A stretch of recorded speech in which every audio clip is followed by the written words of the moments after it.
દેવાયત પંડિત થઈ ગયા, હજી સુધી કોઈ સ્પષ્ટ નથી કરી શક્યું કે એની જ્ઞાતિ કઈ હતી. કોઈ કે બ્રાહ્મણ છે, કોઈ કે માલધારી છે, કોઈ કે બીજી જ્ઞાતિ છે, પણ એના શેલાની અંદર રબારી હતા એ 100% છે. તો હાલો એનો ઇતિહાસ જાણી. તો વંથલીની અંદર દેવાયત પંડિતના માતા પિતા રહે અને એના પિતા ઓફ થઈ ગયેલા. એના માતા અને આ દેવાયત પંડિત નાનો,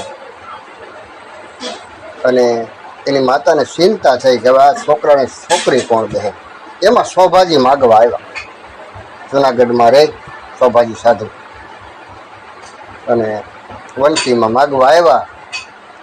એટલે અને ઘરમાં તો કંઈ હતું નહીં, એટલે ડોહીમાએ કીધું બાપુ ખાવા રાતી જાયરે નથી, તમને હું શું દઉં,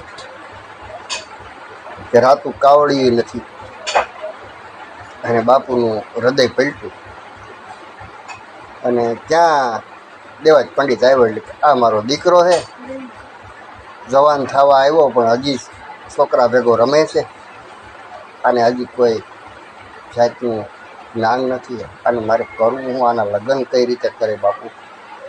બાપુએ કીધું કે મારા ભેગો મોકલ, તારા છોકરાને પરણાવીને મોકલું. એ સોભાજીએ કીધું, અને સોભાજી દેવાયત પંડિત લઈને ગયા દુધિયા તળાવે. રાજકોટની આજુબાજુ ચોટીલા વિસ્તારની અંદર દુધિયું તળાવ. અને ત્યાં પૂનમે કે અમાહે અપસરાવું નાવા આવે. સાધુ ત્યાં લઈ ગયા. દેવાયત પંડિતને કીધું કે અહીંયા તપસરા નાવા આવશે, એના કપડાં લઈને તું મારી પાસે આવતો રહેજે, પછી હું ફૂગી જાય.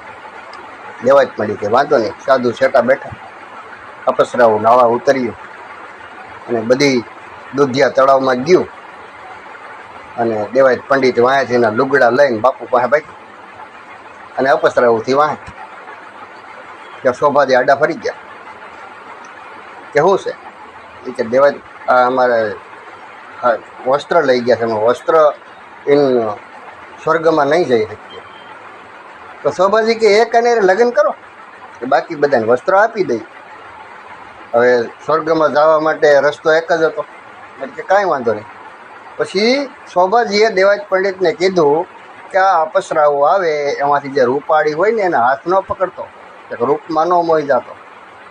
અને અપસરાઓ આવી એમાં હવે કદરૂપા રૂપે હતા, એનું બાવડું પેટ્યું દેવાયત પંડિતે, દેવળ દે.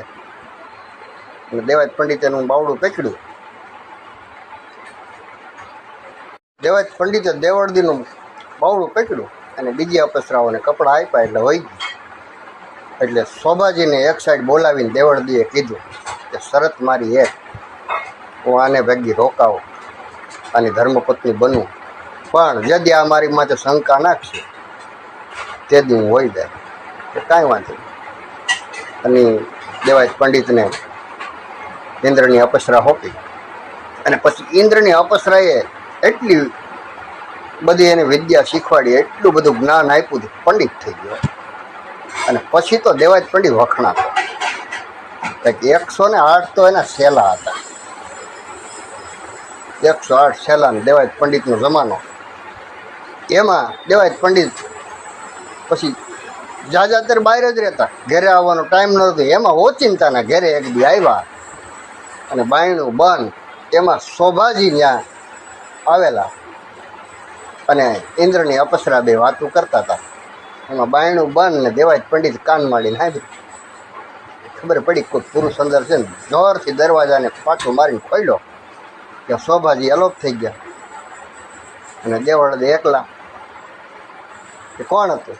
તો કે ભાઈ રહેવા દે, શંકા કરીમાં, કે શંકાની દીકરી છે આમાં હગી કાને સાંભળી. તો કે રહેવા દે. અને નો માન્યો એટલે ઝબકારો થઈને હોય ગઈ કે હવે નરહરમાં મળીશું.